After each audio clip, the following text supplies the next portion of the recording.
and welcome back to another episode of the Dumpster Diaries Podcast. I'm Moses Swartooth. This is Justin Allen, and today we have a man of many talents. His name is Tim Bryant. Hello.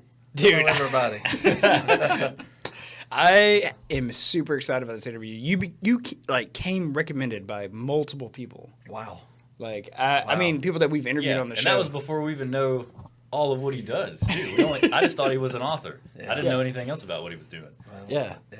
That's cool. I'm glad to know people are talking about me out there. In a positive way. In a positive way, yeah, right. Right. You're like almost like a Nacogdoches Sasquatch, man. Everyone's heard of you, but we hadn't seen you yet. Oh, I like that. Can I use that? Yeah, you can have it all day. Well, a Nacogdoches Sasquatch. I like that, yeah. Okay.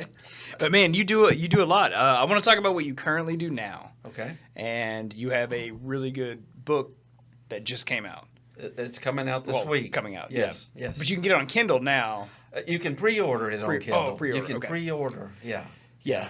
So I want to talk about what you got going on currently, but then we got to unpack everything you've done and do. Because, the more you dig into Tim Bryant's life, the more Sasquatch doesn't come to town very often, so let's get this rolling. The Nacogdoches Sasquatch. You should put that on the... So, all right, let's talk about your book first, man. Let's get it right off the bat. Sure. Sure. What do you want to know? What's It's called What's World of Rivers, Mm-hmm. and it's been a book that I've written 12 novels, so I am an author. But this is one that's been on the back burner for like 15 years. I've looked at it and worked a little bit, but never. I always knew the time wasn't right yet. You know what I mean? Yeah, I just knew it wasn't ready. So finally, after 15 years of writing, I've written this, and it begins with a young soldier in the Philippines in World War II.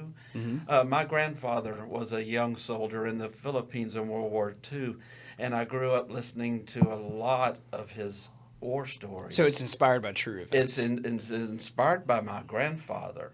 Now, I do have to say this before I get family members calling me up on the phone. It's loosely based on my grandfather. Yes. So it is a fiction book. Yeah. So when I say that, it's the character is not my grandfather, but I was able to weave some of the stories he told me. At a certain point, this character goes a completely different way than my grandfather went, and it opens the book into just a whole. It's a 3-generation story. Yeah. So it starts with this young soldier. It ends 60 years later in New Orleans. And it's about how families are connected even when they're disconnected, basically, is what it's about. I mean, if you want to put it in one word or one sentence, that's kind of what it's about. So. Yeah. Well, you're in the right place, man, because, I know we talked a little bit before we started shooting, but, Moses and I are both veterans. Both he veterans, was in Afghanistan, I was in Iraq, so. Thank you for your service. I've always, because I grew up listening to my grandfather's stories, I think. Even when I was 3 or 4, he was telling me stories of when he was in the Philippines. Mm-hmm. As I got older, the stories changed a little bit. He was able to tell me more. I know one time, many, many years ago, both my grandfather and grandmother on that side have passed on now. But my grandmother told me one time, he never talks about the war except to you. Oh, wow. Yeah. Wow. Yeah. And all of a sudden it became not a burden, but something I was proud of it. You know what I'm saying? It's a really special thing. And I started taking notes, and I wish I'd taken more notes. Mm-hmm. Technically, if I remembered everything in his story, this might be a biography of my grandfather. Mm-hmm. But because I don't remember everything, I was able to just go in and make up a whole new character based loosely, again, I say, on him. Yeah. But because of that, I think I've always had a soft place for anybody who, in any country really, that joins military and yeah. Yeah, we talk about it extensively on our show, from our own personal experiences. Fantastic. And then, geopolitics, what's going on in the world, and all that stuff. Sure. And I think Moses will agree with me. We've talked about it before. I have a saying, in war, there are no winners. Yeah. Yeah, no kidding. Everyone pays for it one way or another. I agree with that 100%. Mm-hmm. Yeah. So, yeah.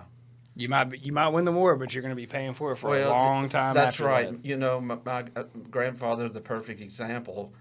He was on the winning side, but he told me there were days that he thought he would never come home again. And when he came back, he was not the same person. Yeah, you never are. He was not the same person. Yeah. So, yeah. And so I never got to know that guy. Yeah. When I was born, he was already this, ex-military. Yeah. So. Yeah. Yeah. Yeah. There's something like just not to, distract from your story and what you're talking about, because that's obviously the focus of the interview. It's all part of one big story, if you ask me. I've told people very close to me, man, I will always feel like there's a part of my soul that's still in that desert. Absolutely. And I always will be. Yeah. And that's the way my grandfather was. He died an old man. He lived, think about this guy. He was from rural Arkansas. We're talking about way back, what they called back in the sticks in Arkansas. Yeah. And he was in the Philippines. He had never been out of Arkansas, I don't think. And he was in the Philippines when he was 18 years old. Forget where I was going with this, but he. We were talking about your grandfather's upbringing, talk about culture shock. Yeah, I'm sure. Culture shock. Like, well, he was just the fact that he carried that with him forever. But he carried a deep love for the Filipino people. Yeah. He really did. I found that with the Iraqis. So especially the kids. There were a lot of kids over there. Yeah. And I found that with it was weird. It was weird. Because the nature of warfare has changed so much in the last, no kidding. Yeah. Freaking 75 years, right? But in the last 20 years. Really? Yeah. And so over there, it was getting really difficult to figure out who you could and couldn't trust. And there was all kinds of issues and stuff. Right. And things were changing very rapidly, sometimes overnight. Right. And but there was a lot of people, man, that I met that were they were citizens of their country. They just happened to be born there. Yeah. They loved their country. They wanted the best for it. Right. And they worked with coalition forces. They were trying to just do the right thing. Like, let's make this work. And it was like shoveling crap uphill for them every single day. Yeah. And I was like, I might be here for 6 months, maybe a year. These guys are going to be here for their entire lives. Yeah. Right. Right. So that's true. And that was a hard thing to kind of wrap my head around. Yeah, so, I'm sure it is. Yeah. And I'm sure that part of it hasn't changed much. I'm sure the soldiers in World War I and World War II basically had a lot of those same thoughts. Oh, yeah, I'm sure they did. Yeah. All right, so let's do it again. Name of the book. World of Rivers. World of Rivers, and it comes out. Well, this episode's coming out. It'll already be available. Out. Yes, it's available. We'll make sure. Text me the link. We'll make sure we put the link to it. Okay, because you're gonna be able to get it on Amazon and stuff, right? Absolutely. Yes. Yeah. So we'll make sure we put it in there as well, so people can click on it and get it real easy. You a link. Yes. Yes. But you said that you'd already written 12 novels prior to this current one? Yes, this is my 13th novel. Wow. Lucky 13. That's awesome. So, yeah. Is it your favorite one? Oh, absolutely. It's my favorite one. Of course, you ask any author, whatever they wrote last is their favorite one. But that's how it should be. It should be getting better every time. Trying to make themselves. That is true, and there's a lot of truth in that. But this one is very special to me because, like I said, I had been waiting 15 years to write it. And well, I'll tell you what, Tim. And it does have a little piece of my grandfather in it. Absolutely. So it's and it's got a piece of a few other people I've met along the way. You know. Well, I'll tell you what, Tim. We're not asking for a free copy for the show, but I'll see what I can do. We'll buy one. Okay. Okay. You sign it for us. I'll sign it. That's what I was going to say. I'll read it, and then we'll hang it up on the wall. Fantastic. I love that. I will cool? do that. Deal with that? That's a deal. That's a deal. Absolutely. Yes. Yeah, I look forward to it. Yeah. So, I know we talked a little bit off camera before we got started, and Yeah. I kind of explained how, with our podcast, because every Tom, Dick, and Harry has a podcast these days, right? Right. So we're focusing. Not this one. You're too busy as it is. Well, I need to start one. Yeah, That's exactly. what I need to do. The Sasquatch. Yes. The Nacogdoches Sasquatch. Nacogdoches hard to say. Sasquatch. Yeah, that is kind of a mouthful, isn't it? Yeah. But so I did tell you that we've just started focusing on our local community, Right. basically East Texas as a whole. Right. Okay. Yes. And man, so some of the work you do with helping people, Yeah. Yeah. that's what came across our desk first, and I was like, "Whoa, like we Fantastic. might need to talk about this guy." Fantastic. Well, that's So, important. Yeah, let's go. I don't want to put Okay. words in your mouth, man. I just want to hear your story. So, what do you do in that aspect? Well, I work out of Whole Again Counseling and Wellness. I'm not a therapist, but I always say writing is therapy. Mm-hmm. So in a way, it's very therapeutic. Yeah, because you teach basically a writing, like a therapeutic writing class. Out Well, there, right? I will meet you wherever you are. I do two different things, by the way. I do a writing class, which is on Tuesday nights right now, every Tuesday night at 7 p.m. Mm-hmm. I also do one-on-one consultations. So Yeah. if people can't make that class, but if they have something they want to talk about, a story they want to write, family history they want to get down, anything like that, they can they can call Whole Again and get a one-on-one consultation with me, and we'll talk. But what I'm big on, I'm not trying to make everybody else a writer like I am. I Yeah. meet them where they are and try to help them do what they want to do and be the best that they can be. Yeah. And that's because of the nature of Whole Again. We get a lot of people in there that are seeking therapy or some kind of self-help. Yeah, There's a lot of because- self-help in that. In that, Because Whole Again does a really place. holistic approach. Yes, it I mean, does. they're treating things from Absolutely, it like does. PTSD to trauma That's what I was. to substance abuse to general anxiety, depression, right, like that's all of right. that. And what I say is, all of those people that come in, Mm-hmm. they all have a story. They all have a story, and even you guys, you have your story, especially about the military history that you've had. Mm-hmm. Those stories need to be told. Yeah. They need to be told for 2 or 3 different reasons. One is it does help the person who's writing. Yeah. It's therapeutic. It can be very. I've seen people in my class that are writing memoirs, which are basically a history of yourself in some particular light. Usually, it's not I was born on this day. It's not a biography. Yeah. But yeah. it's delving into your deepest parts and putting it on paper. And I've seen some people really healed. I'll use that word, healed, by doing that. I think it's a real thing. So I'm not a therapist, but I've seen lots of healing through writing, and I believe that anybody.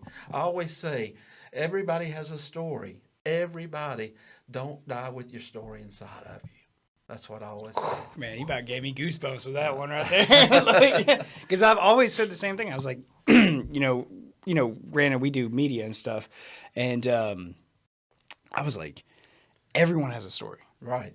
I don't Absolutely. care how shy you are or how small you think it is. Yes. Everyone has a story. And I would even make a joke sometimes that people would be a little nervous about coming on the show or something and be like, Right. I don't care how uninteresting you think you are. I will make you the most interesting person in the room. We talk about that in the class. People Really? come in and say, well, I don't really have a story to tell. I'm uninteresting. You know why you're uninteresting to yourself? Because you've lived with yourself your whole life. Yeah, you've already So heard that's that. why I've heard all my stories, That's why people think they're uninteresting, because they don't see that to somebody else, your uninteresting thing is something that they've never done. The best thing about putting your story down is it allows other people to get inside you. It creates empathy, because think about it. The thing we're trading in really is empathy for other people, seeing things that we will never. I always say it's the cheapest way to take a vacation. Buy a book. That's because, true. You know, because you get inside somebody else's head. You do. Yeah. And that's what's great about them. And we talk a lot about this. My favorite word, and if I don't say this, my students will be mad at me. My favorite word is connection. And I think that's an important word, because take that person who's writing a memoir. If they're writing a memoir about abuse or something like that, not only is it healing to them to write that memoir, when other people start reading it, you will find out that other people who have had similar experiences will connect to that. And sometimes you don't know how profound that can be for somebody who, for instance, let's say an abusive relationship and somebody writes a memoir about it. Somebody else, if that book comes out, if it's a book, it's going to travel out there. And somebody in some little podunk town 1,000 miles away can read that book and all of a sudden feel connected, like they're not the only one in the world. Sometimes people feel like, I'm the only one in the world that's in this predicament, and they get very isolated. And that's dangerous. In this day and age, y'all know we're more connected to the world than we've ever been, but people are more isolated than they've ever been. Yes. 100%. Yeah. We see it all the time, man, because even though like we do deal like in the media realm, and we deal obviously with social media and stuff. Moses and I do not actually really use it in our personal lives all that much. Right. I have the generic, like old guy Facebook, that's it, Right. But that's mostly to keep track of friends and family, Yeah. And, like if I need to get a message to them, Right. Right. And, but yeah, I mean, I see it all the time. Right. And especially with young guys, like they'll do all this stuff online or rant and rave or whatever it may be, but then when it comes time to say just go talk to a girl, you can't even do that. Can't even get your name out. It's like you're in your prime right now. Might be the time you want to start doing that, kid. That's right, and that's where we are now. Yeah, I mean, it also is leading to like a decline in like birth rate and stuff. I mean, it's a real this gets really deep. It gets all connected. Sure. I mean, I thought years ago, I decided, I'm talking years ago, I decided never, just for me, never write anything to anybody that I wouldn't say to their face. Because, I mean, that's a great way to look at things. Yeah. A great way to look at it. And it saved me a lot of trouble. You know what I'm saying? Oh, yeah. Yes. Yeah. So I have a saying very similar. Yeah. So I always say this. I expect anything that I ever put in a text message to be read in court. Yeah. There you go. Same kind of thing. Yeah. I don't do anything illegal. It's just the way I see it. Unfortunately, though, being an author, being a teacher of a class in a local community, being all these things means I have to be online, because that's where I get 90% of my connections. Selling a book, I mean, and I tell you, it can, at the same time, it can do wonderful things.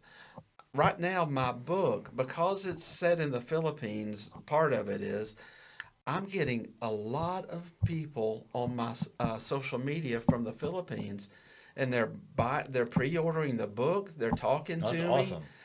If you look on my, I've got a Tim Bryant,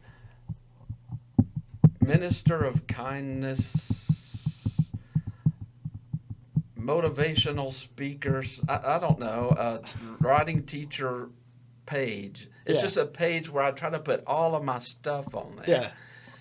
And that's the page where I've been putting my book up. And if you look on the likes, there are thousands of people from the Philippines that I've never met.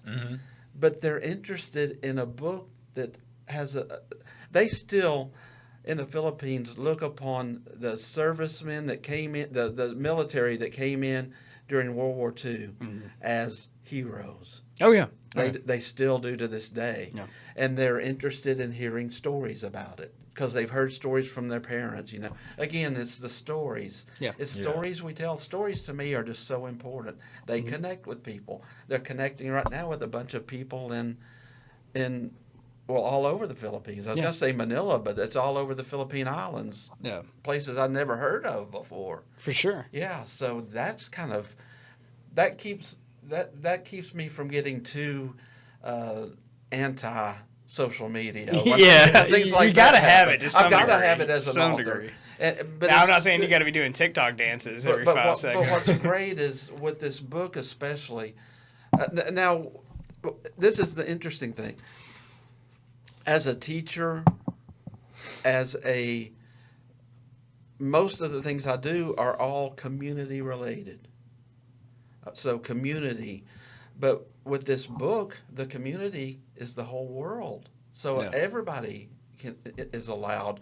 I mean, Filipinos are buying the ebook and they'll have it on their computers on Friday. Mm-hmm. Yeah. You know, so that's kind of cool. That's an amazing thing. So, you know. And I'm sure hearing about it from an American's perspective is going to be even more interesting because they've grown up listening to it from their people and their from the Philippines. Yeah, so I'm sure it'll be interesting. That's a good point. I hadn't thought about that, but that's probably true. Yeah. And like I said, it's based on real things. When they read it, everything that's in there. You know, I say this a lot of times. You can have more truth in fiction sometimes than in nonfiction. You can really get to the heart of things. Oh yeah. And really, so when they read that part about the Philippines, it's all. I did my research. In other words. Yeah, you're not just shooting from the hip. No. I took a lot of my granddad's stories, but I went from there, and you can dig deep these days. I mean, with internet and all sorts. Especially of like if things. you do like DNA stuff and Ancestry.com, like all that stuff, man. Yeah. So that's how I found out I have. On average, 65% more Neanderthal DNA than the average human being. Do you really? Yeah. One of my good friends has... I'm a knuckle dragger. one of my best friends. I don't know if y'all have heard of him, Joe Lansdale. No, I haven't. He's a writer. He's big time. He's out in L.A. right now. Oh, really? Yeah. He's got movies and things, you know. Well, bring him on in, Tim. He would probably come in. He probably would. He probably would. I mean, we're not opposed to it. If I tell him, he probably will. I mean, we're good. We've been good friends for 15 years. He's a big influence on me. He's my mentor, one of my mentors. I've got a couple, but he found out about a year or so ago, maybe 2 years, that he was considerably, I don't remember the percentage, but more Neanderthal than the average American. So, and he took it as a badge of honor, man. He was pretty stoked. So, I don't know. I've never done mine. You know, No. I don't know. I don't know. Kind of afraid to find out. Nah, just stick with the Nacogdoches Sasquatch. There you go. I think I'm good with that. There you go. That's all I need. So this therapeutic writing course that you teach at Hooligan, how long have you been doing it?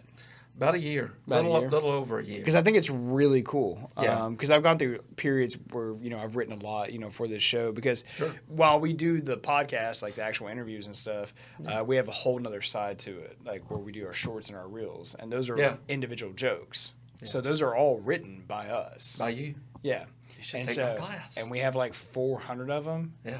I can't teach they're you to highly, be, they're I highly can't offensive. teach you to be funny, though. That's the only thing. I can teach you to write your jokes better, but I can't teach you to make them funnier. So. Funny's a subjective term if you watch some of those videos, because some of them get pretty raunchy, but then some of them are just like, I don't know. We mess with a lot of people. Yeah. So especially during like the election, like we would have a week where we'd make fun of like Joe Biden really heavily. Yeah. And then you would see everyone in the comments and be like, yeah, screw Biden, like whatever. And then the next week we would just make fun of Trump. Yeah. And then people would be like, what is going on? Like, they're just trying to figure out where we were at. Yeah.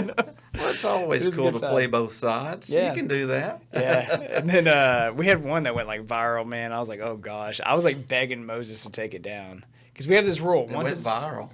Yeah. We have this rule, like once it's up and once it's out there, we do not take it down. You don't take it down. And we don't apologize. For you. Yeah. If good for you. It was you. a good enough idea to post it once. Yeah. Good for you. Can't go back.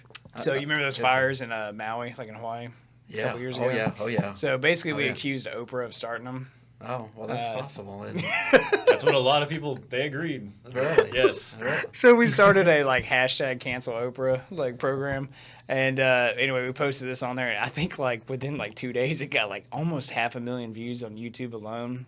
And then another 250,000 on Instagram, and the whole time he's texting me dude, man, we just got another 100,000. I'm like, please take it down, please take it down. And now it's labeled as comedy and satire, it literally is labeled as that. Yeah. And people will still believe it. But man, the conspiracy theorists jumped in there, the Black Lives Matter people jumped in there, the feminists jumped in there, the people who just hated Oprah jumped in there, the people who just hated us, the people who thought we were cool and got it and thought it was a sense of humor. It was I think 7,000 comments. I gotta figure out how to work Oprah into my book sales. Turns out most people don't like Oprah.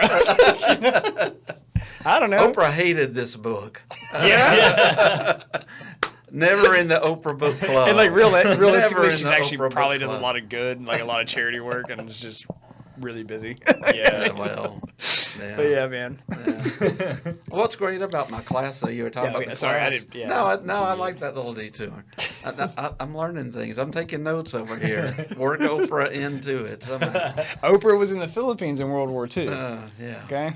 She has a book club. I think I just She does. need to blast her book club really bad or something. We can probably get it's you never on it. It's never gonna be in the Oprah book club anyway. I'll tell you so what. have I got to lose? Hold on, Tim. I'm going to give you an idea. Okay. We keep running with the cancel Oprah movement, okay? Yeah. All right? Yeah. We get on her radar. Yeah. We negotiate a peace treaty where we stop, but the terms and conditions are She has your to put book my book in the Yes. book club. in the book club. I'm liking this. Is somebody taking notes here?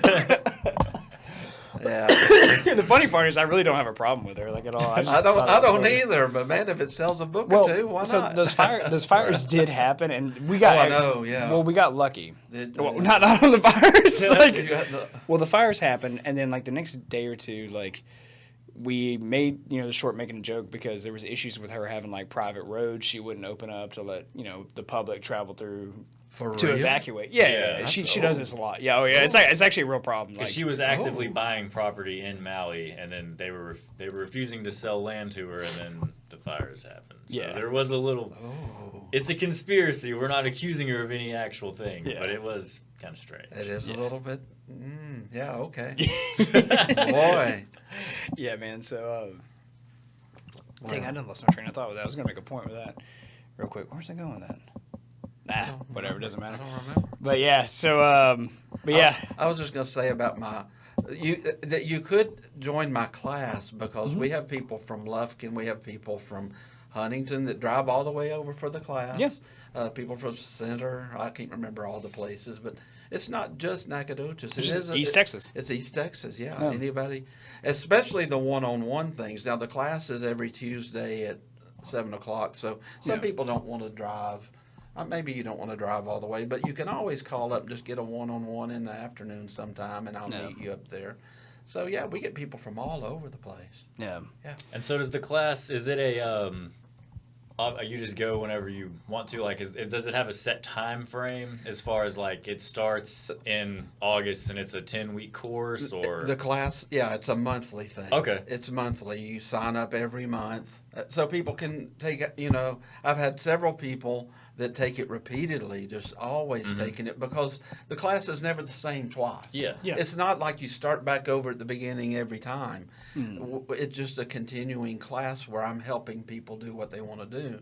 And so people, you'll sign up for September, and then you'll sign up again for October, sign up for November. We usually skip December because everybody's doing everything else. holiday. But it's a monthly thing. Yeah. So, Absolutely. Yeah, and it's $35 a month. Best deal in Nacogdoches, if you ask me. Yeah. That's not bad at all. You Yeah. can't go get a good meal for $35. True. And that's the whole month. Or it's the whole month, which is usually 4 classes, obviously. Or it's a one-on-one session where it's just me and you. And a class, you're one of 8 to 10 people or whatever. We don't like the class to get too big because I want to be able to talk to each person and know what they're doing and help them in the class too. Yeah. But they can also do the one-on-one where it's just me and you talking, and we get a lot more done. I mean, what's interesting about this class and what's amazing about this class, I've taught there for a year, but I've taught this class for about 10 years. Mm-hmm. And the level of writing there is absolutely amazing. Really? We've had several people.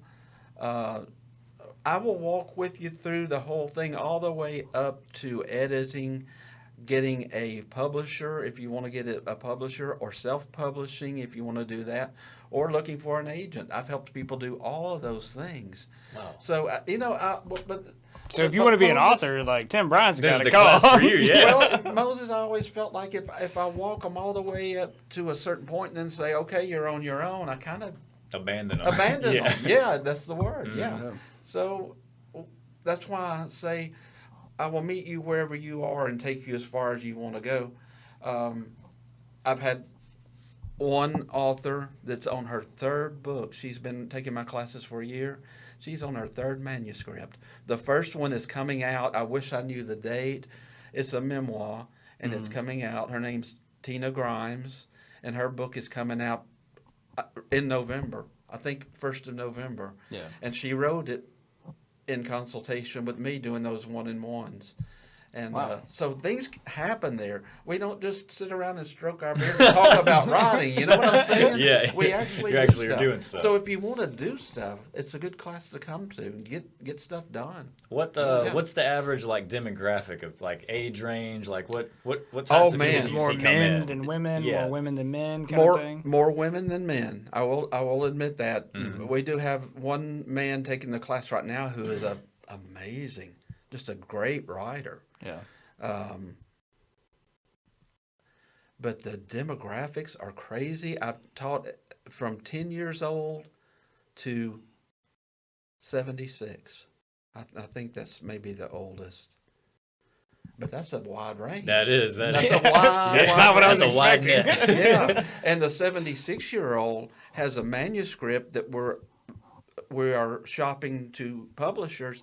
And it is fantastic. I mean, it is really, really good. It's funny. Y'all would like it. Mm-hmm. It's little. It's the kind of little stories you can just pick up and read, like a bathroom reader. Oh, is yeah. what we're calling Short it. story. Little short things, but they're hilarious. This woman, if she tells you about driving to class tonight, she's going to make you crack up laughing.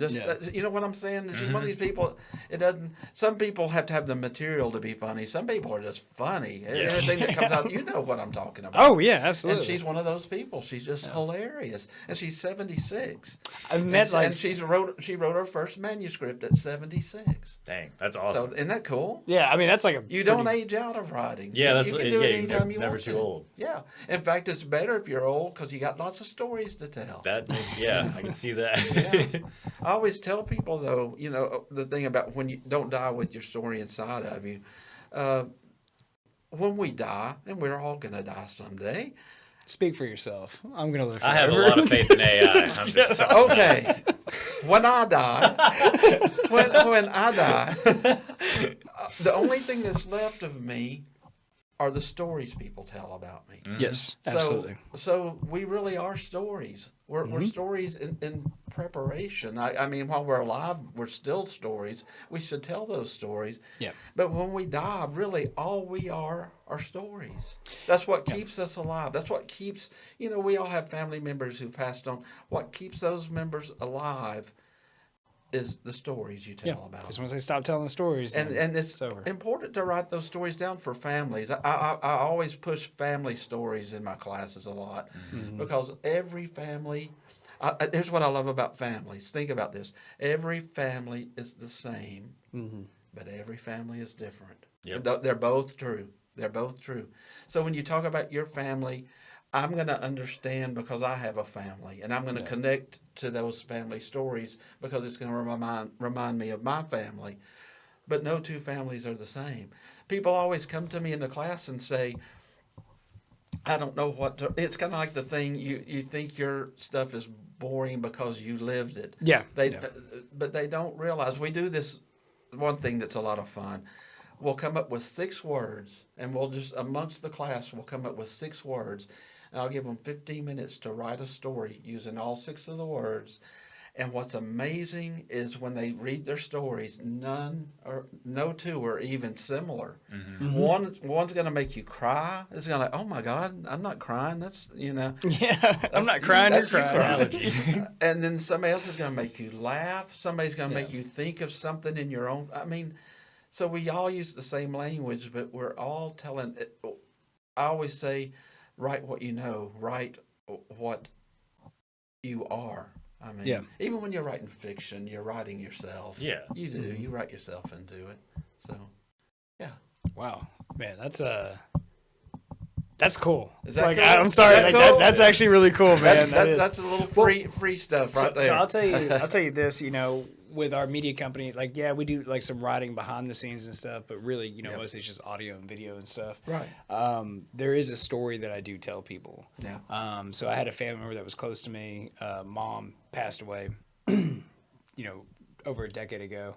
But anyway, and I was like, what's cool about doing this show? Right. And I've talked to Moses about this a lot. Right. Is if something ever happened to me, and now I don't have kids, but I have nieces. Yes. They have over 100 episodes. They can go through and listen to me talk about my opinions, what my sense of humor was like everything. I love that. And if I could have that with my mother, I would kill to have that. Yeah. You know what I mean? So, and so while it's not writing, it's very similar. It's the same thing. Yeah. It's the connection. Again, we're talking about connections. Yep. And keeping people alive in the stories we tell.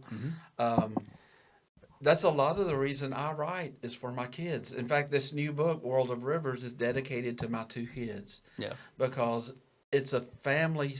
There's some family in that. And it's about families. Yeah. So they were the obvious ones to dedicate it to, But I know exactly what you're talking about. That's part of why I write, so that when I'm gone, there will be a shelf somewhere with my stuff on it. And I'm still...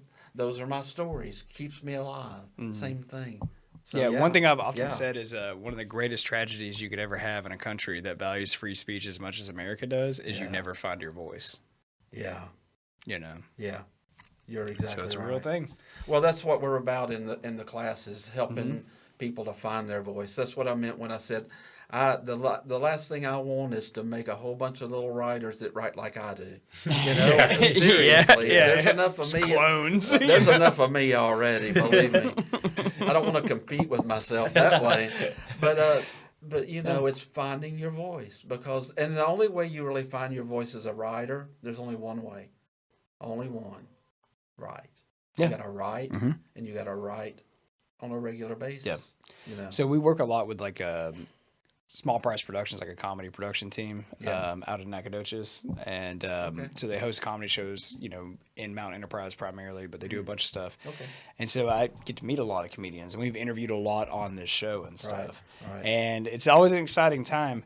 But some of not the ones we've interviewed on the show, but some of the ones that are very early on into their comedic career, you can tell where, they're trying to be like this comedian or that comedian. Like they don't have their voice. They haven't found their voice yet. But then when someone does that, you can see a complete difference in how they perform. Absolutely. And the only way they can find that voice is by performing. Yeah. It's the same as writing. The only way you can do it, but you can't not do it. If you perform, you will find your voice. It comes through. Yeah.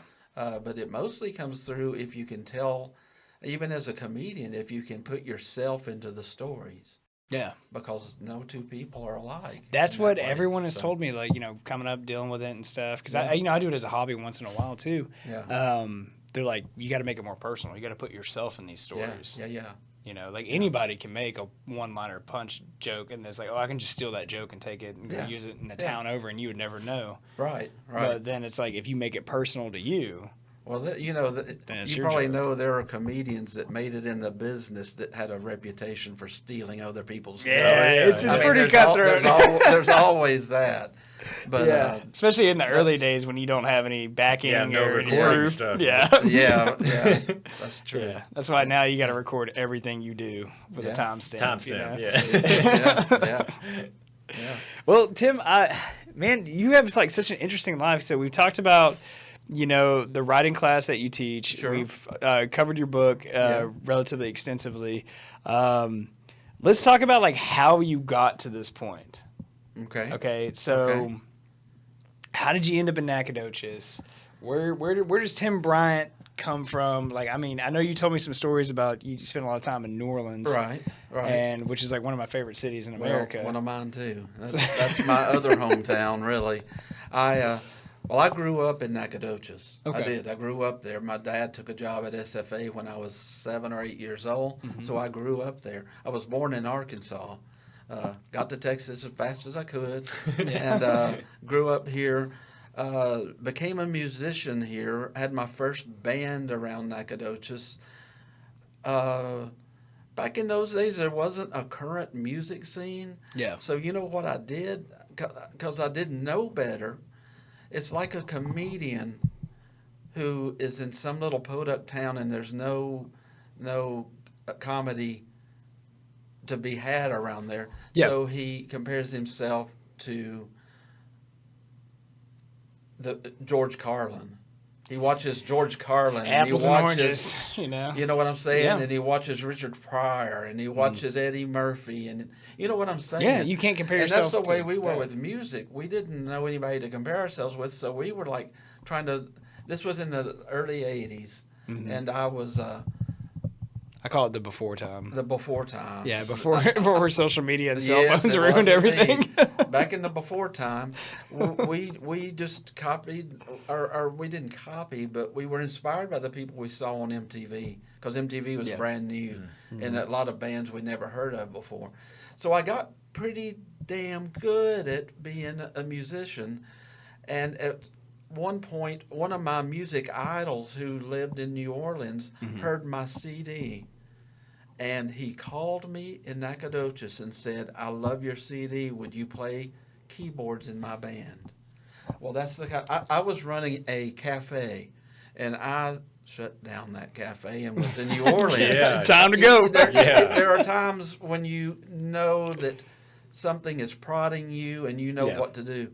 And I moved to New Orleans and I played piano in a big band in some of the big places like Howling Wolf and Tipitina's and things like that. And on my off nights, I would play at the Neutral Ground Coffee House. I found that I went there, and there's a short story here. I'll try to keep it short. We got plenty of time, Tim. You're the most interesting man that we've met. Well, I'll keep talking until I get boring. I'll put it that way. They had an open mic night, and I said, I would like to play here on my off nights. And they said, well, here's the process. You go up and play 2 or 3 songs. We have a group that gets together, and we decide which of you gets to play on a regular basis at the Neutral Ground Coffee House. I said, okay, that sounds fair to me. Yeah, fair enough. So I got up there, and I played 3 songs, and I got off the stage. And somebody in that group walked up to me and said, "Can you play next Wednesday?" And I said, "Do y'all need to make?" And they said, "No, we won't. We've heard next enough. Wednesday." Wow. And I wasn't expecting that in New Orleans, because being a Nacogdoches boy, you hear these stories about New Orleans and you're thinking, I don't know. I had imposter syndrome. You've heard of that before? Oh, yeah. It's a real thing. Imposter syndrome. Yes, it is a real thing. And I was like, okay. But I needed the money. I needed the practice. I needed the exposure. So I started playing there on Wednesday nights. And the Neutral Ground Coffee House is one of the best places you can play in New Orleans. I mean, for just a piano player or a guitar player. It's more like a folky kind of thing. Okay. You've been to New Orleans, right, Moses? I haven't, no. Really? You've never been? I haven't. You've been to like 50 Moses, countries. You haven't been Yeah, to New I've Orleans? been to more like countries than I have states. So. Really? Yes. Well, going to New Orleans is like going to another country. It does not feel like America. It really doesn't. It feels like you're in your own world there. Yeah. And I loved it, and I was successful there. Yeah. But at a certain point, I was married at that point. I'm divorced now. I've got a partner, but we're not married. Mm-hmm. Hi, Annie. I love Annie. I mean, I good, love her. man. Yeah, but we were having kids, and we decided to come back here because we had grown up here, and we had a support system here. Yeah, that makes a big difference. So we came back here, and now the older I get, the more I like Nacogdoches and these small towns. You know, it's a cultural whiplash to go from here to New Orleans, and then from New Orleans back here again. Closing down the House of Blues or something, and then going back to and all of a sudden you're coming North back. Street construction. And I'll tell you what was funny. And kind of sad too. I still have a hard time getting gigs in Nacogdoches playing piano. Really? But I can go down there and get a gig anytime I want to at the Neutral Ground Coffee House, probably. You know? Yeah. So, and I was telling Moses earlier, I don't know if you heard this, Texas is a guitar state. Yeah. You think about it, you think about Stevie Ray, ZZ Top, all the blues guys. It's a guitar state. It always has been. But Louisiana's a piano state. You think of people like Dr. John and Professor Longhair and all the, going back, there's just tons of piano players. Yeah. They played in all the blues joints. Blues and jazz, yeah. Yeah. So even to this day, I can go there. It was the only place I ever lived. I walk into a bank and they say, "What do you do?" And I say, "I'm a musician," and they don't look at you funny. You know what I'm saying? Yes. They don't. They like, what they'll ask you is, "Where's your next gig?" They want to come see you. I mean, they really exalt the musician there.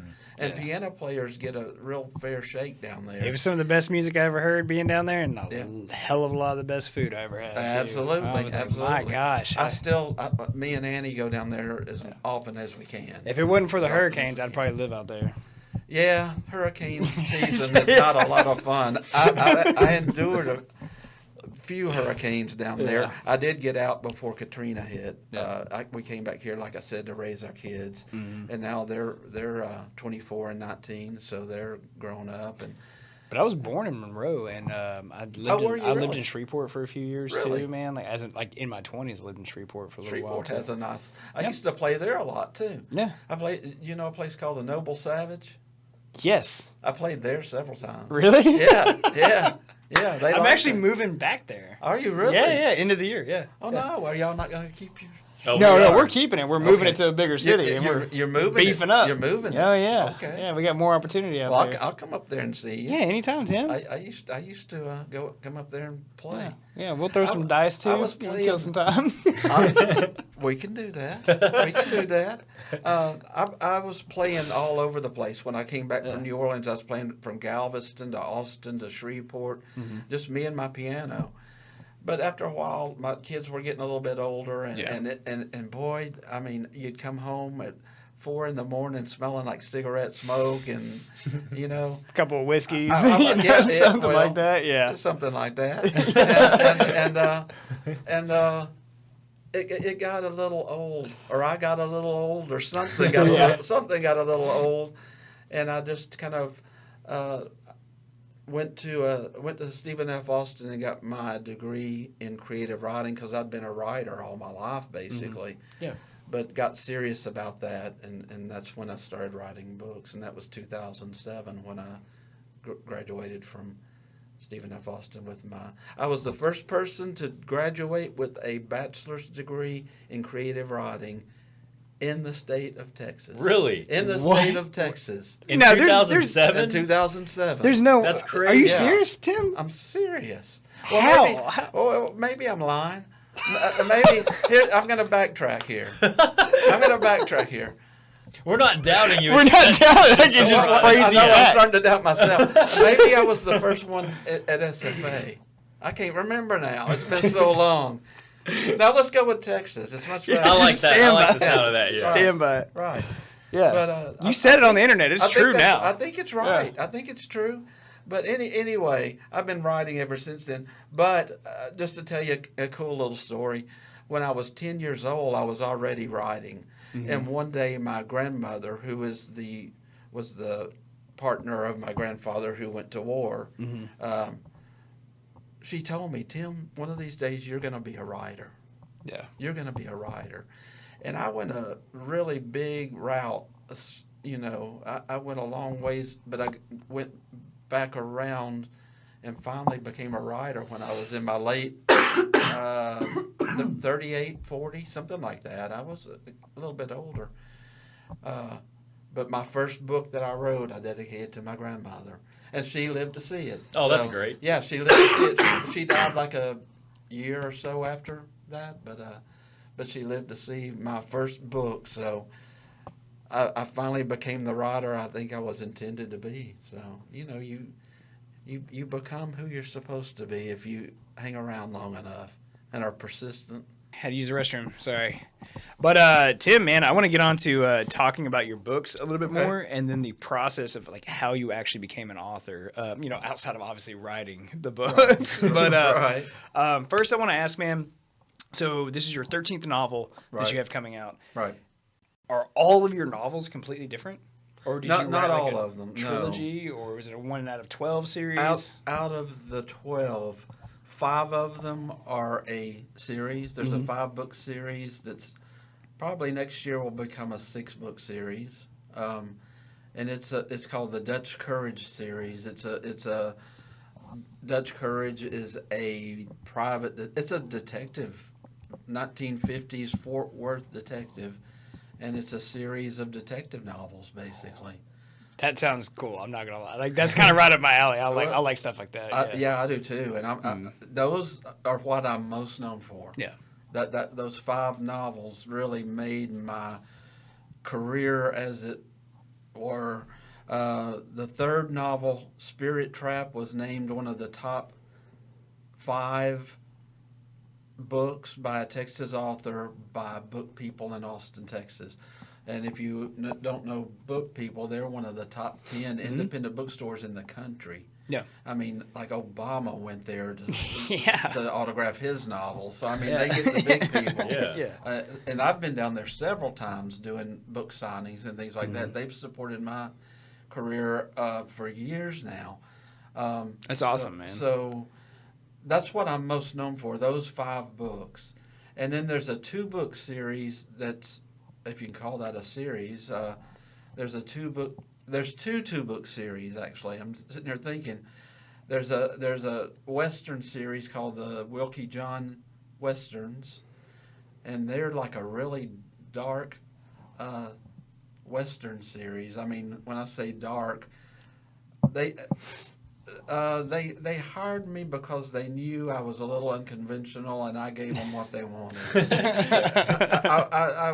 This was a major publisher. Kensington is a major publisher in New York City. I know exactly what you're talking about. And they contacted me and wanted me to write for them, which is kind of shocking. It's kind of a big deal, man. Yeah, I mean, they contacted me. They had read the Dutch Courage books, the ones I'm talking about, and wanted me to do something similar in a Western theme. Okay. I said, so basically you want me to take Dutch Courage and put a cowboy hat on him and take him out of his jalopy and put him on a horse. And he said, yes, that's what I want. I said, where do I sign? And I will sign that right now. And I did. And I wrote 2 books for them, and they were so anti-hero. I mean, in the first chapter, I think the body count was like in the double digits. Oh, okay. Now you're hitting on, that's the stuff I like. Well, that's the stuff a lot of people like. That's the stuff a lot of people hate, come to find it. Yeah, I mean, Moses, he's a little, a little demented. Okay. Well, I'll sit on closer over here then, because I think that's kind of where I was at. I'm more like Rainbow's happy-go-lucky, and he's more like scorched earth, hellfire, and brimstone. Watch the world burn. Well, it was 1880s cowboy, so I mean it wasn't quite scorched earth, but he did kill a lot of people, and I had a lot of reviews on Amazon.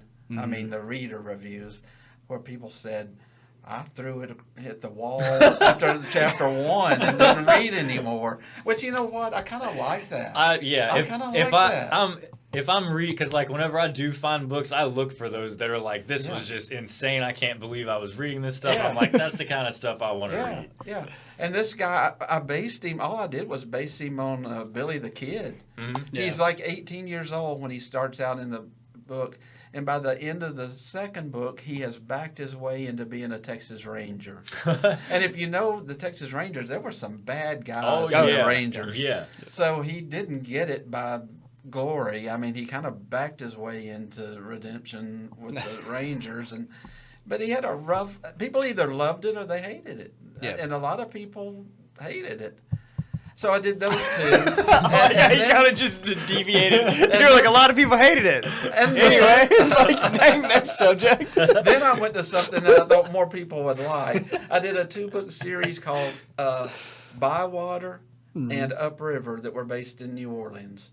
Okay. And they got some violence in them too. I don't know. There's a tinge of violence in everything I do. There is. But they're more... contemporary. They're like 2016 New Orleans, and it's more of an adventure than like it's a detective thing, really. Yeah. But it's kind of a mystery. I've said before, all of my books are mysteries, in a way, because life is a mystery to me. So I when I write about life, there's just this great mystery about it that I kind of try to put that into the book, Dude, where were you when I was a teenager? Come on, man! It's like inspirational over here. I was writing these books when you were. I feel like you just gave a locker room speech. Like I'm all hyped up. Like, come on, yeah, let's do it, man. Like, I got a pen and paper over here. Let's start, man. There you go. Yeah. So I've done a little bit of it. I've done 3 different series and a couple of books that are standalone books too. So. Do you think you're going to expand more on these series as time goes on? I know you said maybe 1. Might become a 6-part. The Dutch Courage series, I think, will have 6, and that may be the last one, but I don't know. It's just hard to tell. I've also got another book that's not published yet, called Indulgence, and it is the first book of a perspective series. I could see it becoming a series. Yeah. My agent, I've got an agent, by the way, so I guess that makes me official. My agent is shopping it as we speak. I mean, you've got companies reaching out for you to write, so I would argue that you already... You got some credibility. Yeah. I've made it a lot further than I was going to say a while ago. When I wrote my first book, I thought, and that was a Dutch Courage book, the very first Dutch Courage book. Mm-hmm. If you read the end of it, I thought that was the end, one and done. I didn't know that there was going to be a second book, so I put it out. No. And all of a sudden, people that weren't my cousins and family were buying it. It's like, okay, this thing's going. Yeah. And it ended up. Isn't it cool when that kind of starts to happen? Yeah, and it ended up selling thousands, and it still sells a lot because it's the first book in the series, And they all start to sell the other ones, you know what I mean? They'll read one and want to read more. Mm-hmm. So it's probably sold maybe more than, well, it hadn't sold more than all of my other books, but it's sold a lot. And all of a sudden, I started getting emails from people I didn't know saying, when is the second book coming out? And I was like, there are some emails out there in the universe somewhere that say, there's not a second book, it's a one and done, because that's what I thought it was. And then after, if you notice, the time between the first book and the second book is like 2 years, because I just thought that was it. And I was trying to figure out what to write next. And actually, believe it or not, I was thinking about writing this new book that I just wrote. Oh, really? That's how long ago I've been thinking about this other book. Because I'm definitely getting your new book that's coming out this week. I'm definitely getting it. Well, because so. One, you owe me a signature in it. You got to put it on the wall, so it's got to happen. But yeah, I'm going to read it before we put it up there. But that one book ended up being a 5-book series, and it really elevated my career as it is. I don't make tons of money, but I make enough money to make a difference. Mm-hmm. Yeah. So you know what I mean? Yeah. What year was that book? What year did you publish the first one? The first book was published in 2010. Okay, so 3 years after graduating? Yeah, it took me 3 years because I had, funny enough, Moses, I had written several a collection of short stories for my thesis that were based on the character Dutch Courage that I later, okay. yeah. And I thought I was just going to take all of those stories and kind of sew them together and make a novel, and that did not work. Did not work at all. It didn't. I mean, you just couldn't make it all line up right. So I finally threw them all away and just started with chapter 1 and started a whole new thing. And every once in a while I would scoop something out of it, put it in there if it would fit. Mm-hmm. But, I wasn't just cramming things and making them fit where they didn't fit. Yeah. So it took me a while to get that first one. It did. Do you run into like essentially you just got to burn it and start over? Like, do you run into that a lot? Not a lot, but I've got probably 3 or 4 books that. Like, I'm 10 chapters into this. This is garbage. It's going right in the trash. I usually don't get 10 chapters. Usually it's like 3 chapters. Yeah, if it takes 10 chapters. Call it what it is. Yeah. I'm just gonna put out some crap. You know what I mean? I just no. The more I write, the less I do that. To be honest, my quality level has gotten higher where I don't accept less than. You know what I'm saying? Yeah. I know when I'm calling it in, and I just put the phone down. I don't call it in. You know what I mean? So I don't do that as much. But there are 3 or 4 at least beginnings of novels that still never. And that one, this World of Rivers, there are 3 or 4 different chapter 1s where I started on it, and I just didn't have. I knew I didn't have something that I needed to get all the way through it. So I kept setting it aside. I never threw it away. I set it aside, and I went to something else that was maybe a little bit easier to do because I just didn't know how to do this one. It took a while. Yeah. I couldn't have. I'll say this on the record. I could not have written that book any earlier, really. Yeah. It took the experience that I've accumulated over the years, I think. And, to do it right. And just getting my head in the right space, too, So, yeah. It's been a long road, but I've got lots of books. I look back. It's kind of funny you mentioned that. When I think about 12 books, I'm like, when did I write those? Seriously.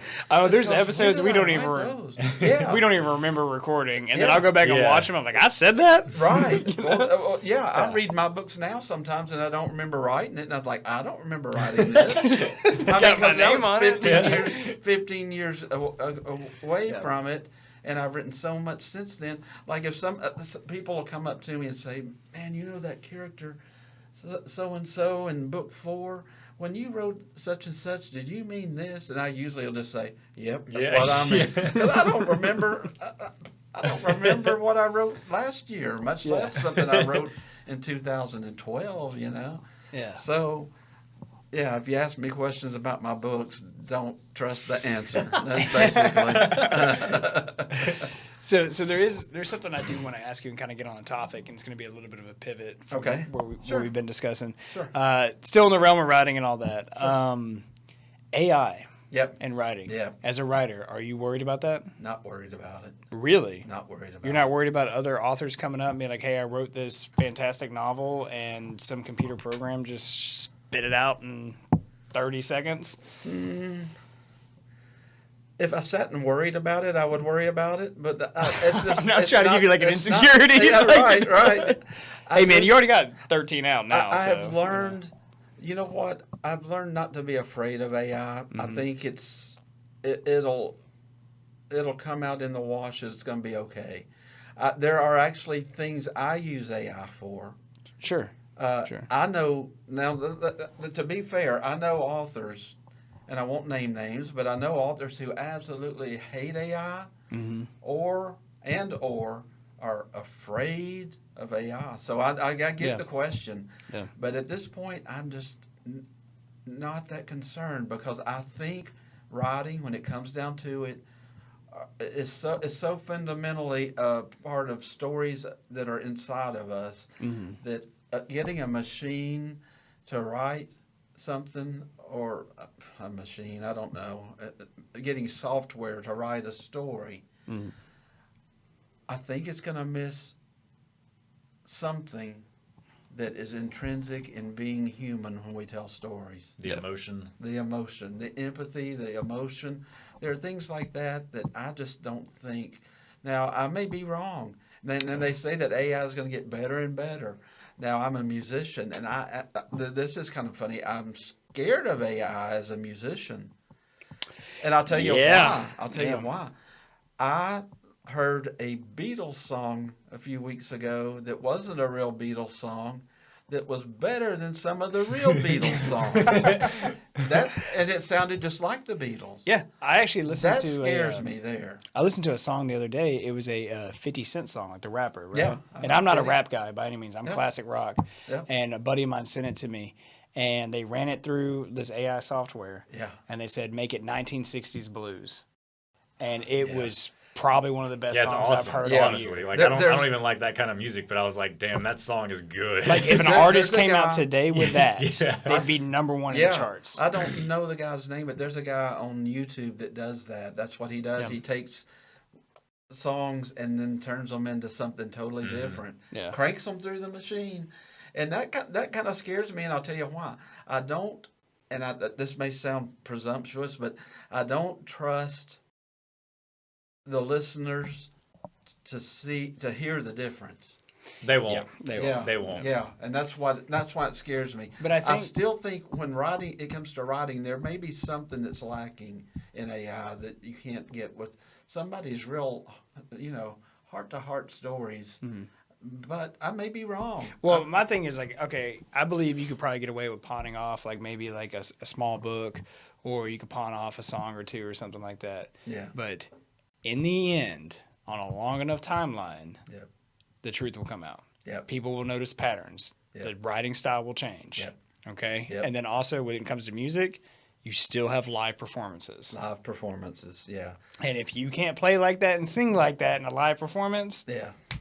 I agree. Yeah, like I all agree the with lip that. syncers in the past who have gotten busted on stage. Remember That's Ashley right. Simpson? Yeah. Yeah. Oh, God, Drop yeah. that microphone, then try to Yes. dance and play it off. Like, Yeah. Oh, yeah, you want to cringe? That's- Oh, Go yeah, back on and watch Saturday it. Night Live. Saturday Huh? Night Live. Yes. On live TV. Yep. You ever want to cringe? Go back and watch that. Woo, buddy. That is cringe. Yeah. You ever That see is someone so cringe. embarrassed that you're embarrassed for them? Yeah. Yeah. That's one of those that moments. that was it. That was it. Yeah, I saw that too. It's been And 20 years. We're still talking Yeah. about it right now. As no musician has forgotten that. I can guarantee you, no musician has forgotten that. Yeah. It's just, and that does scare me a little bit though. AI Yeah.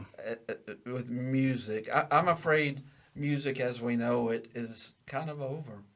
That's Yeah. why everybody's listening to Led Zeppelin and the Beatles and Mhm. and the Rolling Stones and Oh, stuff yeah. like that. They're starting to miss something that's not there anymore. Yeah, I was at And SFA. I think AI is going to be the same way. I was at I SFA last semester before last, and this is one thing I noticed. Like a lot of the younger crowd, Yeah. they were like listening to Led Zeppelin, They're and all- Black yeah. Sabbath, and I was Yeah. like, Yeah, yes, yeah. there's hope. When I had We can the do this. bookstore, when I had the bookstore in downtown Nacogdoches, I also sold vinyl. Mhm. I'm a big vinyl collector, Yeah, and vinyl's coming back big with like college age people. But It is. All the bands I like now they all release vinyls alongside Yeah, everything. they I do, have a they record do. player in my But- house right now. Like, Yeah. right in front of the doorway. I do, I'll show I it do to you. too. Yeah. Yeah, I do too. But I think I have Tom Petty's greatest hits. sitting on the top, that's, you well, know? that's the Yeah. kind of thing they wanted. They didn't come in saying, "Do you have Bad Bunny?" Mhm. They came in saying, "Do you have Tom Petty? Do you have Pink Floyd? Do you have You the mean when Beatles? music was good? Yeah. Do you have John Denver?" I mean, some of it would be like, well, questionable, but it was real music. Do you have any Bob Dylan? Ooh, God, what are we doing here? I love Bob You Dylan. do? I Oh, can't my get on board. God. I've tried. I Oh, my God. can't do it. I can't Okay, do it. now we're gonna have to duke it out. Arm wrestle. We have to arm wrestle or something here, because Bob is my favorite among all. I Really? think he's a god walking the earth, man. I named my child Jackson Dylan. Really? Okay. All right. We Yeah. got to get it. What is it about Bob Dylan that does it for you? It's the voice of experience to me. Yeah. I mean, I'll be the first. Well, he and did- Any Bob Dylan fan will be the first to say he's not technically a great singer, but he's got the voice of experience behind it. That Well- man wrote "The Times They Are a Changin' in the '60s. You know that he wrote Blowing in the Wind and all these songs. Well, he also performed, Martin Luther King Jr.'s famous "I Have a Dream" speech. Did. Not a lot of people know it, but he performed there. Yes, he did during that speech. Just him and his guitar. Yep. He did. So I will acknowledge that he is a very influential person in American history, but I just can't get into the music. Can't get on board with it. Can't get on board with it. I just saw him in Shreveport a couple of years ago, and he was 82 years old. He's still touring? He's still touring, and he's still pushing the audience. He's still not giving them just the hits. He's not just cranking it out. He came out there and he had a new album out, and he played 8 songs off of that album. Wow. And he was, listen, I'll tell you how much I love Dylan. I don't want to get too sidetracked. Now we get into this. But we got to talk about this, Tim. I've seen Dylan in the 80s, 90s, in the 2000s, and then I saw him 2 years ago. So I've seen him, I think I've seen him 4 or 5 times. Yeah. And I kid you not, the last time I saw him was the best I'd ever seen him. He was really amazing. Even my girlfriend Annie, I took Annie with me, and she was not like you. She wasn't as anti-Dylan as you are, but she wasn't. She wasn't. I was anti-Dylan. But she. Like if you play it on a radio and we're in a car together, I'm not going to change it. No, I'll let you listen. I'll let you enjoy it. But if you're in the car by yourself, it is getting changed. That is what's happening. That is what's happening. Well, that's kind of Annie, but she loved it. In fact, she halfway through it, she leaned over to me and I said, "Are you liking this?" Because he wasn't playing hits; he was playing songs off of his new album, and he plays piano now because he's got arthritis and can't play guitar the way he used to. But he's had one thing you got to give Dylan: he always has one of the best bands on the road. His band are like New Orleans musicians. They can play anything, any way you want to play it. Because if you can follow Dylan, you got to be good. Because Dylan's kind of like John Lee Hooker. He was all over the place, and you had to follow. But she leaned over to me and she said, "I can tell he's really wanting us to hear these new songs." And I thought that was so cool. Because how many people can say that at 82? You're out there playing new songs. Yeah, making new material. And wanting the people to hear it. Yeah. And the thing about you can't understand Dylan's lyrics, you could understand every single word. So. Well, he can obviously take some constructive criticism. Well, he goes through phases. I just had to mess with you, Tim. And I will mess with you right back. He does go through phases. He went through that phase where everything was like, yep. I mean, that's Dylan. So he built the building blocks for mumble rappers today. He did indeed. I will say this though. So influential. Yes. I will give you this credit. All right. Okay. There is a Dylan song that I do like. Okay. All Along the Watchtower. Well, that's a Jimi Hendrix song, really. Well, I thought Dylan made it first and then Hendrix covered it. He did. Yeah. I will say Hendrix's version is a lot better. Well, even Dylan will say that. Yeah. Oh yeah. Dylan. That's why I said that. Dylan wrote it. He originally recorded it in the 60s, and then Jimi Hendrix did it a year or two later. Yeah. And even Dylan said that's the version. And from that point on, the way he played it in concert was more like Jimi Hendrix did it. So, who was the artist that Dylan had the beef with for years? And they would do interviews and they'd make fun about how each other sucks really bad. But apparently they were really good friends. I remember reading this story. I don't know that one. If I can track it down, I'll text it to you. Well, he did that with Donovan in the 60s. Yeah, that might be who it was. Well, because Donovan was kind of a Dylan wannabe. Yeah. He was like Dylan light. And Dylan was a little brutal with him because, I mean, it's like, dude, nobody wants to hear you Dylan light when you got the real thing sitting right here. And he kind of made him look bad there's a movie called Don't Look Back, a documentary of Dylan in the 60s, and talking about cringe-worthy moments. The moment between Dylan and Donovan in a hotel room in London where Donovan is eager to play Dylan his new song, and he plays this little song. And then Dylan says, "Well, here, how about mine?" and plays one that's just so much better. it's like, here's mine, and he's like playing. It's not like a Rolling Stone, but it's like something, really. It became a classic of the ages, and it's just brutal. It's just like, oh God. So I mean, even when they're playing real music, it can be brutal sometimes. Did you see that new movie that came out about Bob Dylan's life the with day Timothy it came out. Charlemagne? Is it good? I watched it. It is fantastic. I watched it. You'll love this story. I watched it in New Orleans with my girlfriend Annie the day it came out. We walked to a theater down there that was playing it and watched it. It was fantastic. Yeah. Fantastic. I'm going to watch it tonight, Timothy Chalamet just kind of became Dylan. Yeah, I mean, I saw Have you seen clips? I saw the trailer, and I was like, "Whoa, he's like You can't selling that role, man." Yeah, man. You know? He really, and he did his own singing and playing guitar. Oh, I didn't know that. Yeah, and he sounds now. How does that kind of scares me a little bit? How a good actor can take on a role and become that person Vocal and coaches, even man. sound like them, sing and now I know I've been a Dylan fan for 30-something years, 40 years probably, yeah. And even I couldn't tell the difference between the two. When I'd listen to it, it's like, that's Dylan. No, it's Timothy Chalamet. They might have used some software too to kind of blend that a little bit. Supposedly they didn't. Now Timothy Chalamet swears they did not. So it's whether you want to believe it. I know. And now I'm wanting to see. I gotta watch this movie now. It's a fantastic movie. I was boycotting it for the longest time. I was like, Bob Dylan is not good. Because you don't like Bob. Yeah, I was like, we're not doing this. Justin, we're gonna have to work on you a little bit. Yes, I'm gonna have to come back for a few more goes here. He's my favorite among all. There was an entire generation that was divided. Either you liked Bob Dylan or you hated him. Like, there's still people that hate him. I know. I mean, I just showed up really late to the game. I'm not unaware of that fact, but I fall very decidedly on the pro Dylan thing. Yeah. So. He's even influenced my writing, I would have to say. I mean, I can see that. Because I'm, especially as a musician, he did. I mean, absolutely. Yeah. But Dylan influenced every musician that came after him in some way. You know, he just changed the whole game. Changed the game. Single-handed. He influenced the Beatles. Think about that. Yeah. I mean, John Lennon I was will first to never. say he influenced the Beatles. Yeah, I will never deny how much of a historical influence Bob Dylan has been on music. Yeah. In America, I will never deny that. So you're that close, man. Come on over, there, man. Come on over, man.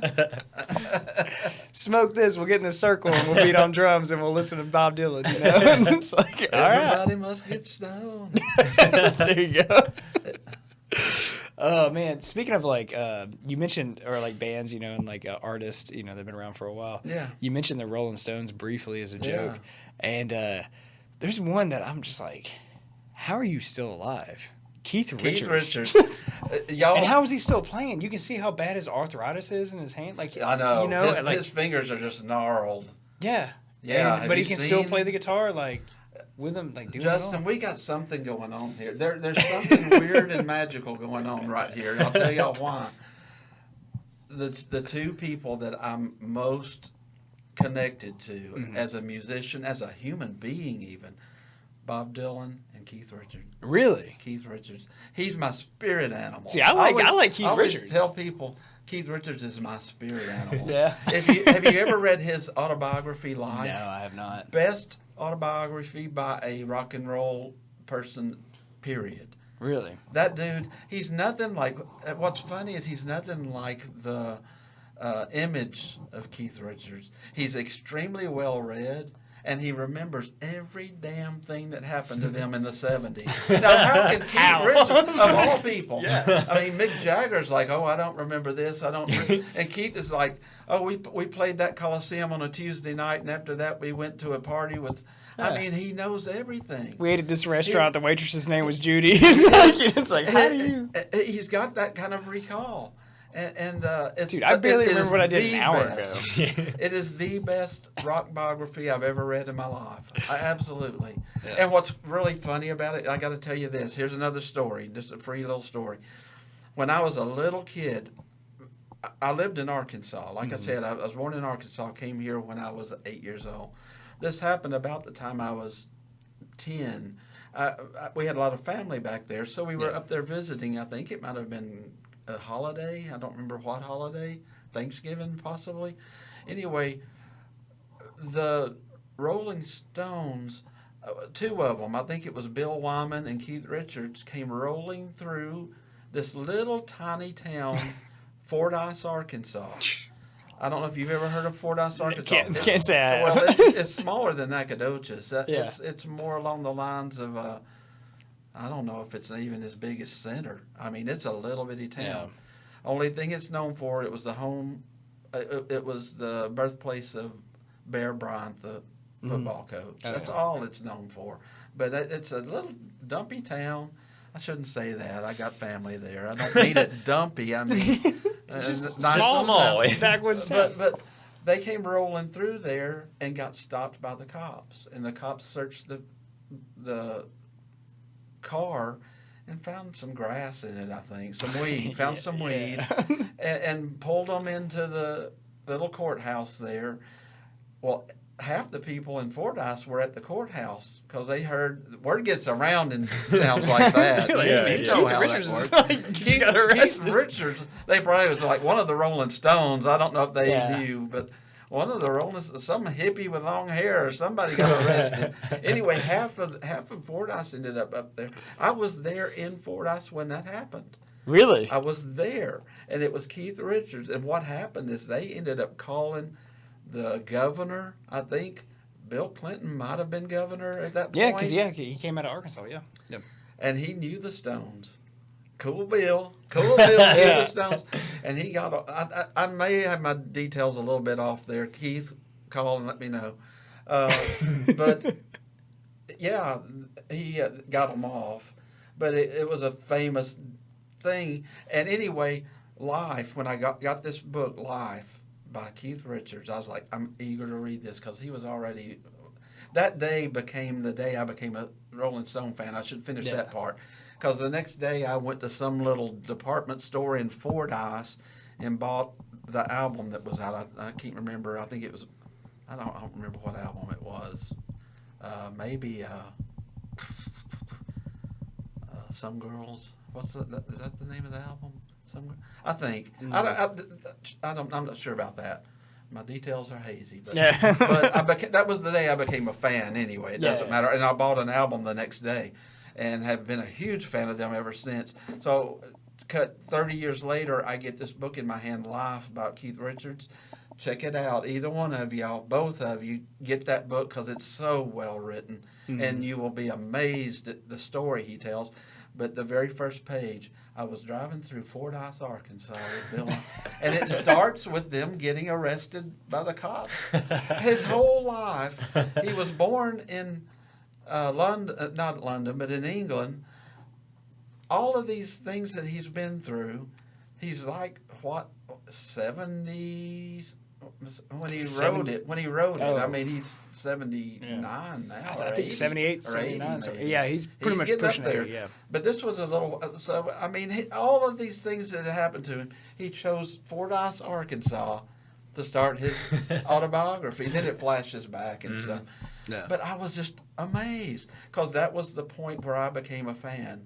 And I didn't become a fan. I hate to say this. I didn't become a fan of Mick. I became a fan of Keith.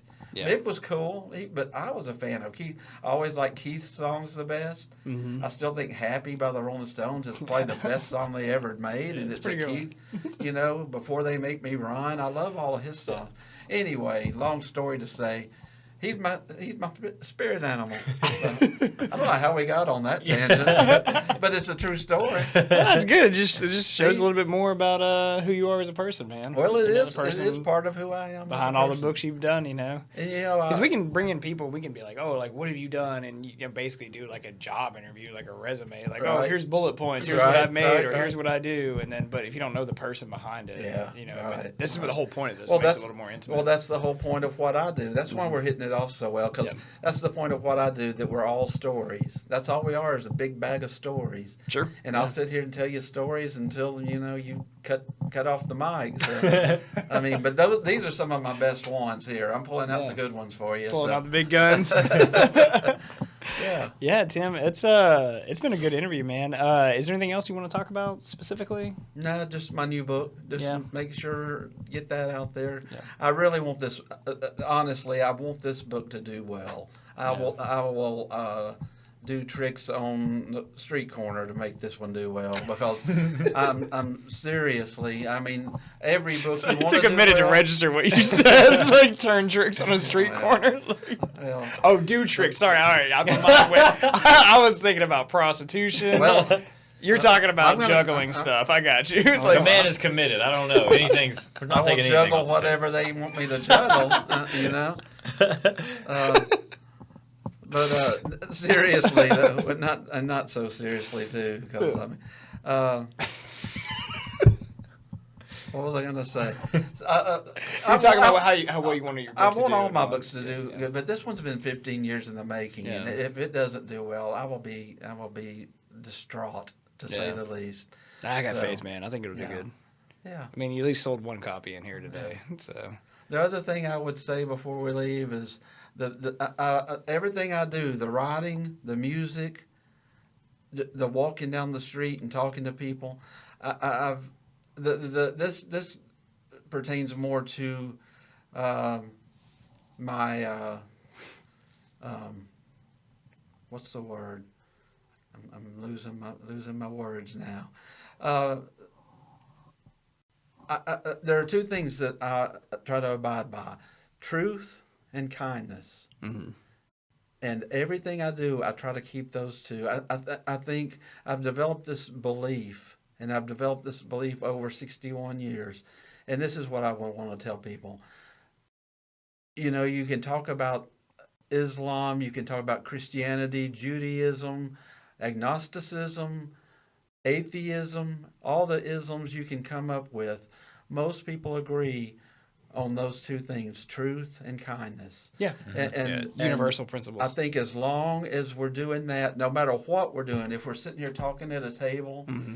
if we're doing the writing classes, if I'm playing music and I'm writing a song, it all comes down to truth and kindness is a big thing with me right now. I've got a class, I was about to ask you, kindness. once you brought it up, I was like, oh, we need to talk about your kindness class. I just real, in a short way of speaking, I think it's like we were talking about people being isolated.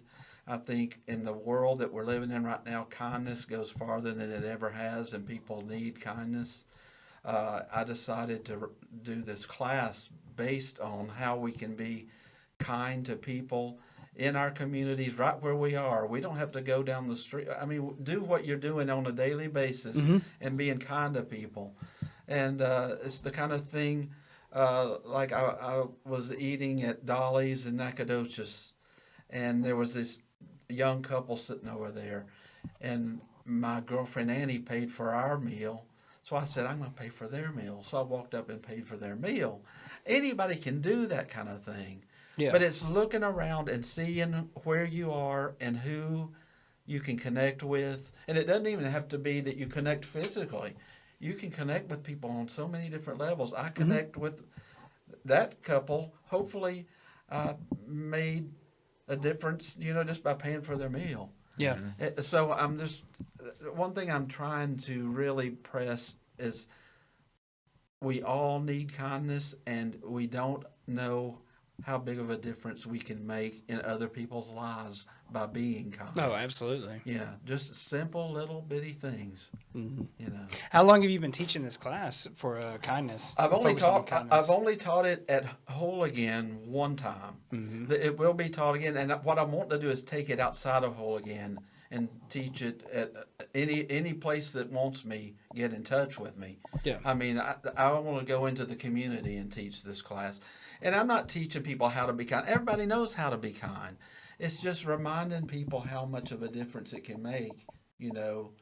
Just a word of kindness can mean the world to somebody. Oh man, I mean, and what was it really interesting? And let me tell you this, and then we can wrap this up.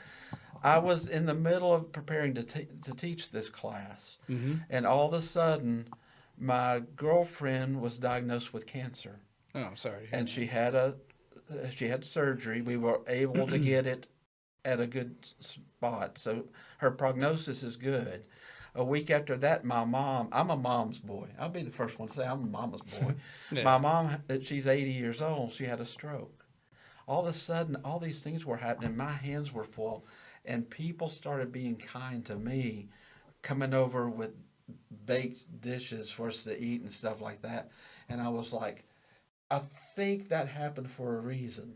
You know, I was really preparing for this class how to be kind, but how to accept kindness from others too, because all of a sudden I was accepting the kindness, and we needed it. Somebody came by and gave me a stack of money, a stack of bills, and said, "Here, this will help you." And I was like, "Yeah, it will, thank you." Yeah. You know what I mean? I think a big thing is you mentioned is accepting kindness. Accepting kindness. Because there's a pride aspect to it. There is a pride aspect to it. Yeah. But getting past that, there's even a pride aspect that works against giving somebody sometimes, because you don't want to hurt that person's feelings. What if they take it wrong? Mm-hmm. Take the chance. Take the chance, because people need connections. People, you know, it all comes back to my favorite word, connections. People need connections. So it's really a class about connections more than anything, more than kindness even, you know. Yeah. So that's what I'm about these days. That's where I'm at right now. You've kind of seen the whole arc. Yeah. Yeah, and that's where I'm at right now. I like it, man. Yeah. I think you're a great person. I think you're doing a lot of good stuff for our community, man. I'm only trying. If everybody tries, we can get stuff done. Yeah, there you go. Yeah. All right, man. Well, I think it's about time to wrap it up. All right. Yeah, I don't want to gas you out too much, because All right. we're going to have you back on, man, anytime you want. Anytime. Let me know. I know the way to get here now. All right, cool. Tim Bryant, thank you so much for coming on, man. Thank you. One of the best people I've ever met, man. Absolutely. You. I appreciate that. Thank you, Moses. Oh, yeah. Cool. Yeah. Buy his book. Thanks, guys. Yeah, buy the book.